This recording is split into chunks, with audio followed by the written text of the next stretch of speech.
বিশ্বকাপে বাকি আছে আর ৮টা মাত্র ম্যাচ, বিশ্বকাপে বাকি আছে আর ৮টা মাত্র দল। বিশ্বকাপে অবশেষে আপনি একটু ফুরসত পাচ্ছেন, যেখানে বিশ্বকাপের ম্যাচ আজকের দিনে কোনোটাই নাই এবং বিশ্বকাপ আপনাকে সেই বিশ্রামটুকু দিচ্ছে, কারণ সামনে কোয়ার্টার ফাইনাল। এরই মধ্যে বিশ্বকাপে আমরা হারিয়ে ফেলেছি Brazil, Germany, Netherlands, Croatia, Portugal, এই সব দলকে। বিশ্বকাপ শেষ হয়ে গেছে Cristiano Ronaldo, Luka Modric, Neymar Junior, Vinicius Junior তাদের। হামেস রড্রিগেজ সবশেষ সেই সংস্করণে, যার নামটাও অ্যাড হলো। বিশ্বকাপ শেষ হওয়ার খুব কাছাকাছি ছিলেন লিওনেল মেসি, কিন্তু আর্জেন্টিনা যেহেতু হারেনি, আর্জেন্টিনা জিতে গেছে, সুতরাং লিওনেল মেসির বিশ্বকাপ এখনও কিন্তু টিকে রয়েছে। তবে এই যে দেখেন, গ্রুপ স্টেজটা শেষ হওয়ার পর কতজনকে আলটিমেটলি আমরা হারালাম, সেখানে সবার প্রথমে বড় নামটা ক্রিস্টিয়ানো রোনালদোর। মানে এটা নিয়ে কোনো ডাউট নাই, ক্রিস্টিয়ানো রোনালদো এর আগে বলেও ফেলেছিলেন এটাই হচ্ছে তার শেষ বিশ্বকাপ। নতুন সার্ফ এক্সেল এক্সপার্ট হোয়াইট, সাদা কাপড়কে করে 5 শেড পর্যন্ত সাদা। আসল হোয়াইট মানে এক্সপার্ট হোয়াইট। অবসর এখনই তিনি নিচ্ছেন না, তবে তার বিশ্বকাপেরটা যে এটাই শেষ, মানে 45 বছর বয়সে হচ্ছে আপনি ক্রিস্টিয়ানো রোনালদোকে বিশ্বকাপ খেলতে দেখবেন, এটা উনি নিজেও বুঝে গেছেন। সেই তালিকায় লুকা মডরিচ রয়েছেন, নেইমার আছেন, ম্যানুয়েল নয়াররা তো আছেনই। এরই মধ্যে কোচ বরখাস্ত হয়ে গেছেন, রোনাল্ড কোম্যান ছেড়েছেন দায়িত্ব, রবার্তো মার্তিনেজ ছেড়েছেন। আমি দেখলাম 13 জন কোচ হচ্ছে আপনার এখন পর্যন্ত নাম করাগুলো বলছি চলে গেছে। ওপাশে দিয়ে জার্মানির কোচ ইউলিয়ান নাগেলসমান ছেড়েছেন। মানে বিশ্বকাপে আপনি অবশেষে একটা দিন পেয়েছেন যে দিনটায় আপনার কাছে কোনো ফুটবল ম্যাচ নাই, এবং আমাদেরও কাজ ওই অর্থে কম, যার জন্য আমরা রিক্যাপ করছি, আমরা কি হারালাম, কি পেলাম। 48 দেশের বিশ্বকাপ, দিন নাই রাত নাই, আপনারা খেলা দেখেছেন, সবাই ম্যাচ উপভোগ করেছেন, একদিনে 4টা ম্যাচও দেখেছেন আপনারা সবাই। আমি ব্রাজিলের বাদ পড়ার পরে একটা ভিডিও দেখছিলাম, খুবই ইমোশনাল। মানে বৃষ্টিতে ভিজে বাংলাদেশের লোকজন তাদের দলের বিদায় দেখেছেন। মানে বিশ্বকাপ তো আমাদেরকে এইসব ইমোশনের ভেতর দিয়ে নিয়ে যায়। আর্জেন্টিনা এখনও টিকে আছে, সেই চোখ রাখানি হয়তো ব্রাজিল সমর্থকদের এখন সহ্য করতে হচ্ছে, কিন্তু এটাও আর কদিন পর থাকবে না। মানে বিশ্বকাপ প্রায় শেষ দিকে, আমি বলছি বিশ্বকাপ প্রায় শেষ দিকে, সেই কারণে বলছি মানে বিশ্বকাপের যে এই একটা মাস যে আমাদের আসলে আনন্দে কাটে বা আমরা আসলে সেটাকে উপভোগ করি, আমরা বাংলাদেশে সেটাকে অন্যভাবেই উপভোগ করি, সেটা প্রায় শেষ দিকে। এটার একটা জেন্টল রিমাইন্ডার হচ্ছে আমাদের কাছে আর 8টা মোটে ম্যাচ বাকি আছে, আর 8টা মোটে দেশ বিশ্বকাপে বাকি আছে। এই যে আমরা 48 দেশের বিশ্বকাপ দেখলাম, যে 48 দেশের বিশ্বকাপ প্রথমবার 3 দেশের বিশ্ব মহাযজ্ঞ আপনি দেখলেন।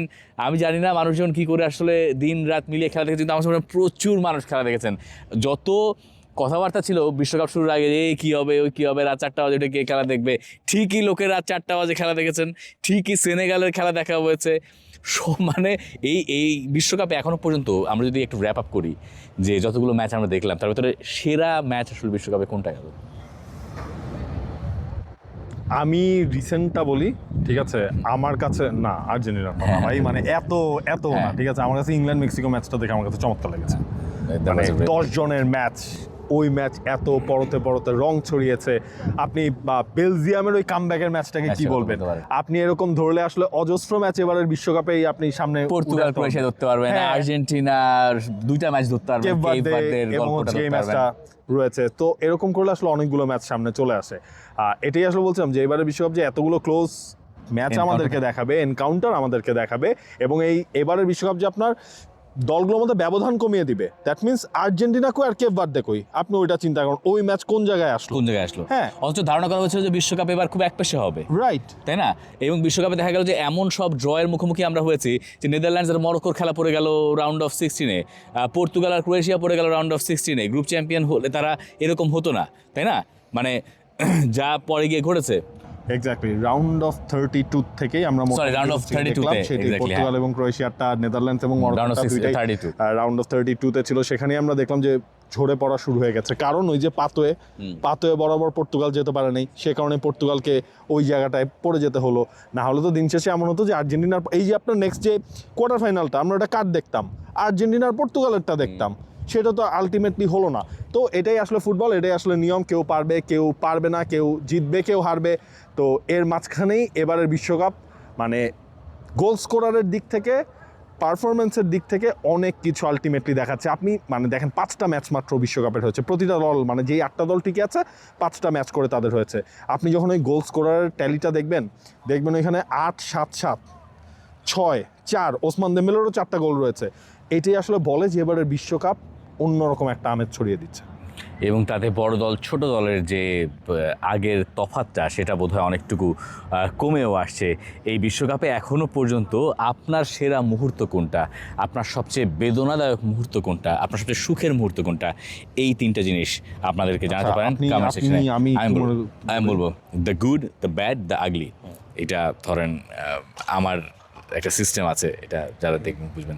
আপনি একটা করে পিক করেন যে এখন পর্যন্ত বিশ্বকাপে দ্য গুড কি দেখেছেন, দ্য ব্যাড কি দেখেছেন, আর দ্য আগলি কি দেখেছেন। দ্য গুড দেখেছি হচ্ছে কি আপনার নরওয়ের ভাইকিং। ও ওয়াও, এইটা আমার কাছে মনে হচ্ছে ওই মোমেন্টটা, নরওয়ের উত্থান, নরওয়ের ওই সেলিব্রেশনটা। আগলি দেখেছি সেটা যদি বলি, আচ্ছা ব্যাড যদি বলি ব্রাজিলের বিদায়, ব্রুনো গিমারেসের পেনাল্টি মিস, আচ্ছা ঠিক আছে, এটা ব্যাড। আর আগলি সেটা বললে অনেকেই হচ্ছে গিয়ে আবার আমাকে কোথায় তুলবেন আমি জানি না। আগলি হচ্ছে গিয়ে ভিআর দেখার পর যেটা মনে হলো আর্জেন্টিনা তারা ওই 2টা বার তারা আসলে সুযোগ সুবিধা পেয়েছে। ওটা হচ্ছে আগলি, লিওনেল মেসির রেড কার্ড এবং হচ্ছে ওই গোলটা বাতিল না করা, ওই গোলটা যে বাতিল না করা ভিআরে দেখার পর মনে হচ্ছে ওইটা একটা আগলি ডিসিশন। আচ্ছা ঠিক আছে, আগলি ডিসিশন খুব ভালো। আমার দ্য গুড এই বিশ্বকাপে কেপ ভার্দে। আমার দ্য গুড কেপ ভার্দের যে উত্থানের গল্পটা আমরা দেখলাম, আমি কেপ ভার্দের প্র্যাকটিসে গিয়ে কিছুটা ইমোশনাল হয়ে গেছি। যে মানে এই গল্প লেখা যায় যে আপনি বিশ্বকাপে এসছেন, আপনি বিশ্বকাপে আসার আগে আপনার মাকে আনতে চেয়েছেন, আপনার কাছে বন্ডের টাকা চেয়েছে এখানকার ভিসা অফিস, এবং আপনি সেটা ম্যানেজ করতে পারেন না, আপনার কাছে টাকা নাই। আপনি চিন্তা করেন তো, উনি মাকেই দেখেন গভর্নমেন্ট ওয়েতে নিয়ে কপাল দেখেন, এবং তিনি ছেলে এত ভালো করেছে যে ছেলের পারফরমেন্সের কারণে মা ঘুরে ফিরে আবার ঠিকই এসেন এবং এসে আর্জেন্টিনার সঙ্গে ওই পারফরমেন্স দিয়ে কেপ ভার্দের বিশ্বকাপ থেকে বিদায়। এইটাই হচ্ছে যে আমার কাছে মনে হয় বিশ্বকাপের সৌন্দর্য, কেপ ভার্দের এই ছোট্ট এই গল্পটা। মানে দেখেন কেপ ভার্দের গোলকিপার ভোজিনিয়া তার দেশের একটা সরকারি আমলাকে ধরে নাই, বা সরকারি কর্মকর্তা বা কারোর কাছে যায় নাই যে ভাই আমার একটু ম্যানেজ করে দেন, ম্যানেজ করতে পারতো না, সম্ভব না, কারণ এখানকার নিয়মই আলাদা। সেই কয়টা মানে অথবা টাকাটা তো ম্যানেজ করতে পারতো, হয় নাই। তার মানে বোঝেন কোত্থেকে কই এসছে তার। মানে দেখেন ওই বন্ডের টাকাটাও যে তাদের কাছে তাদের আর্থসামাজিক ব্যবস্থা বিবেচনায় তাদের কাছে যেটা কি পরিমাণ, সেটা হচ্ছে কি একজন ফুটবলারও, একজন ন্যাশনাল টিমের ফুটবলারও তখন আপনারা ম্যানেজ করতে পারবেন না। তার মানে বুঝেন যে ওইখানে ওই লাইমলাইটটাই নাই। হ্যাঁ, আমাদের দেশে এরকম একটা দিলে যে না ঠিক আছে 15 লাখ টাকা হলে যাইতে পারবে, আমাদের দেশ বিশ্বকাপ খেলতেছে, দেখবেন যে মানুষ তার পকেটের টাকা নিয়ে ঘুরবে যে কে কার আগে কে। আবার দেখেন বিশ্বকাপ এটাই, এই কেপ ভার্দেই যখন দেশে ফিরে তখন হচ্ছে পুরো দেশের মানুষজন তাদেরকে হিরোইক মানে রিসিপশনের জন্য তারা রেডি থাকে। The good. আমার দ্য ব্যাড এই বিশ্বকাপে পর্তুগাল, বিগ টাইম ফ্লপ। হ্যাঁ, মানে রবার্তো মার্তিনেজ পর্তুগাল এই বিশ্বকাপে তাদের সবার আগে দরকার ছিল গ্রুপ চ্যাম্পিয়ন হওয়া, পাথওয়ে চেঞ্জ করে এইসব শক্ত দল এড়ানো। পর্তুগাল তার কিচ্ছু পারে না, এই দল নিয়ে এসে এই বিশ্বকাপে দিস ইজ মানে ফ্লপ, মানে একদম সুপার ফ্লপ আমার কাছে মনে হয়েছে। দেখে গেল এর মধ্যে অনেকে ব্রাজিল ধরতে পারেন, ওই ধরতে পারেন, জার্মানি ধরতে পারেন, কিন্তু আমার মনে হচ্ছে এটা উপরে থাকবে। Are the ugly is how the world cup মানে ইরানকে ট্রিট করছে। দ্য আগলিয়েস্ট মোমেন্ট আমার কাছে মনে হয়েছে দ্য ওয়ার্ল্ড কাপের ইতিহাসেরই হয়তো হয়ে থাকবে, যেই একটা দেশের মানে এত কিছুর ভেতরে একটা দেশ বিশ্বকাপ খেলতে এসছে, তারা এসে বিশ্বকাপে তাদেরকে এইরকম পরিস্থিতির শিকার তাদেরকে হতে হয়েছে। এবং আলজেরিয়া অস্ট্রিয়া ম্যাচটার কথাও আমার এখন একটু মনে পড়ছে। এই সব কিছু মিলে ইরানের জন্য ব্যাপারটা, Iran are not the ugly side, মানে আমি বলছি ইরানের সাথে যা হয়েছে সেটা বিশ্বকাপের সবচেয়ে আগলি সিন আমাকে মনে হচ্ছে। আবার এই ইরান এই বিশ্বকাপে যখন মেক্সিকো থেকে নিজেদের দেশে ফিরেছে, তখন মেক্সিকোর লোকজন গিয়ে বলেছে যে আমরা তোমাদের সাথে আছি, ওইটা আবার বিশ্বকাপের অন্যতম সুন্দর মুহূর্ত হয়ে থেকেছে। আপনি আমাদেরকে জানাতে পারেন কমেন্ট সেকশনে the good, the bad, the ugly. For more updates, subscribe to our YouTube channel and click on the bell icon. Follow us on Facebook and Instagram. Download T-Sports app to enjoy exciting games and highlights. Visit tsports.com.